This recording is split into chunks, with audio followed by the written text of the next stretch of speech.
I officially landed back in one of my favorite places on earth, Switzerland. I have had this one specific trail just calling my name, haunting me in my dreams, and I decided to go ahead and book a flight alone to hike up to this state cabin. And I actually started this trail last year, but my friend and I got super lost somehow and ended up not finishing it and having to sleep on the side of the mountain. This year though, I was dead set on making it to the cabin and thoroughly enjoying every step of the way. Hello, I just got to the hostel I'm staying in for the night and I'm so excited to get this bag off of me. It's so hot. First thing I'm gonna do is jump in the river, and I'm going on this hike tomorrow. I'm going to wake up at sunrise. I acquired all of my necessary things. I stopped by the store and picked up some propane, an extra pair of wool socks, and I feel locked and loaded. I'm really just so happy to be here. Ever since I landed, I have been smiling and giggling to myself like this, like the last 24 hours. Doing a little victory dance that everything is going smoothly, like.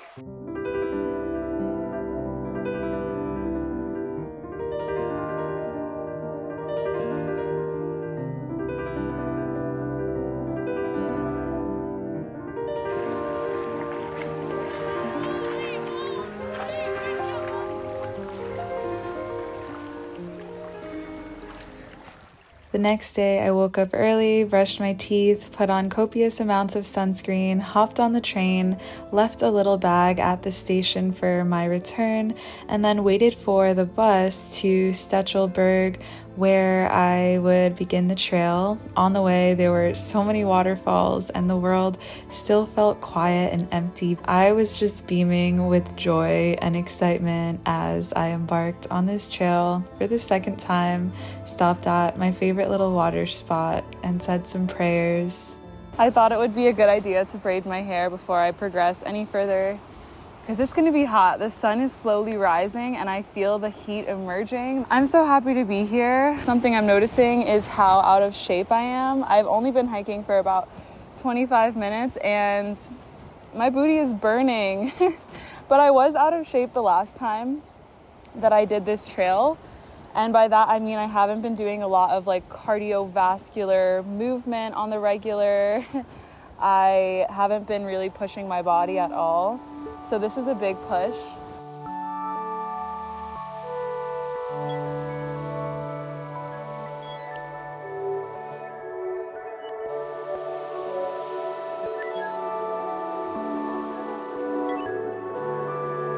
Wow. All the little moments of suffering just go by so quickly.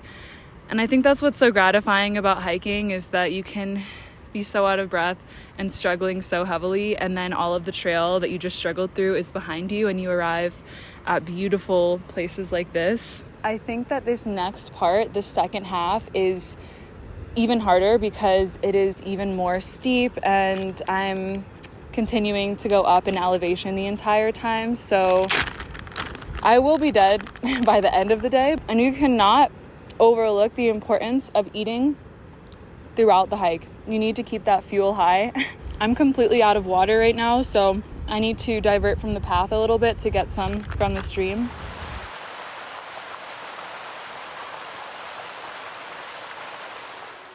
I really took my time on this trail and allowed myself to frolic as much as possible, which was a practice in itself because so frequently I'm trying to get the best time on a trail or avoid a certain element.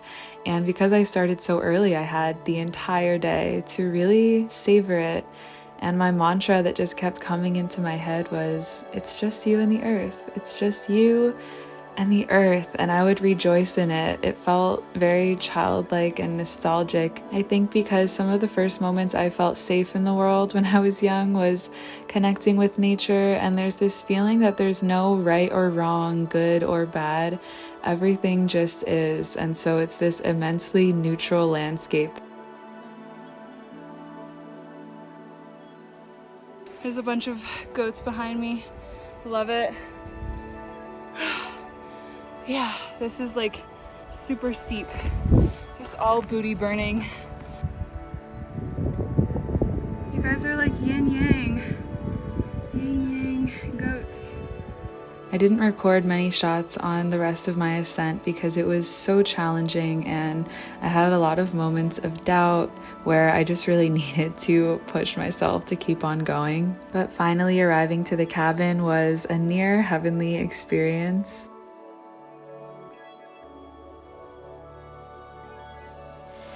Well, this is home for the evening. I mean, she's one of these little cots.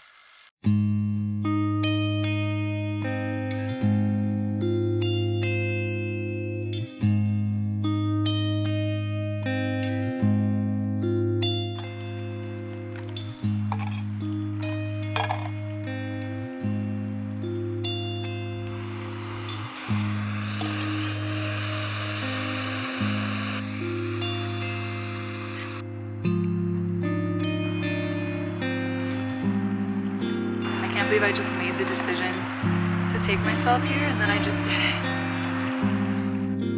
After my second meal of the evening and a bit more time off my feet, I already felt myself missing the trail and the movement, the constant opportunity to go beyond any feelings of aversion or pain.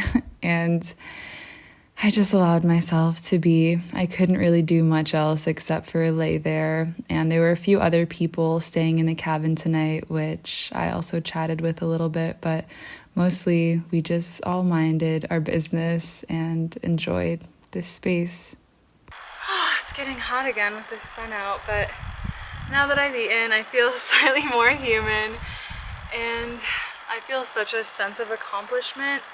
And I'm so grateful for the challenge that definitely emerged out of nowhere on this trail. The last 2 hours, I kept thinking that I wasn't going to make it. I didn't have any more water, and there weren't water sources directly available, and my knees were really hurting, as well as my feet. So I finished the hike basically barefoot. Yeah, I was just really feeling how much suffering is grace, and how instantly rewarding it is, and how much more fulfilling it is to struggle in the process of getting to where you want to be. And I'm really excited. I feel like I have some integratable things to take away from this day without seeking, without grasping for some profound thing to happen to me. I just felt a lot of clarity in different aspects of my life, mostly my relationships and how I want to show up to them. But I'm gonna keep reading and honestly just go to bed because I'm so tired.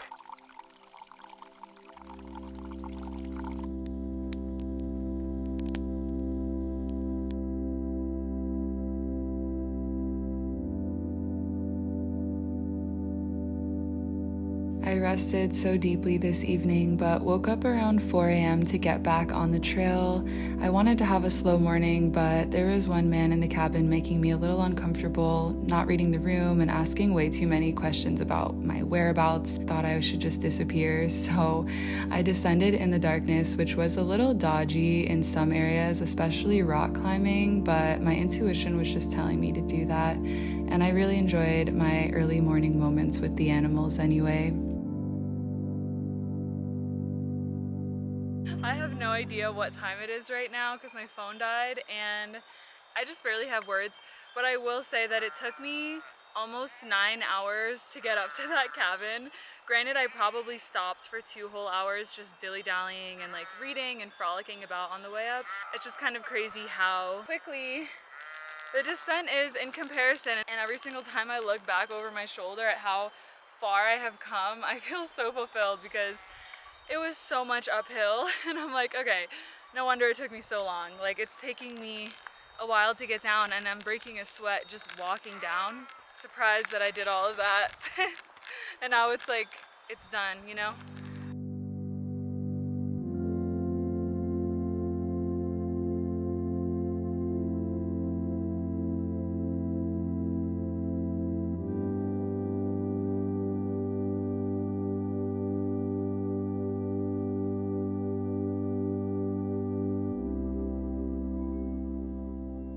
I'm posted up so hard at this train station, but my hostel room won't be available for another like 5 or 6 hours, so I'm just lingering.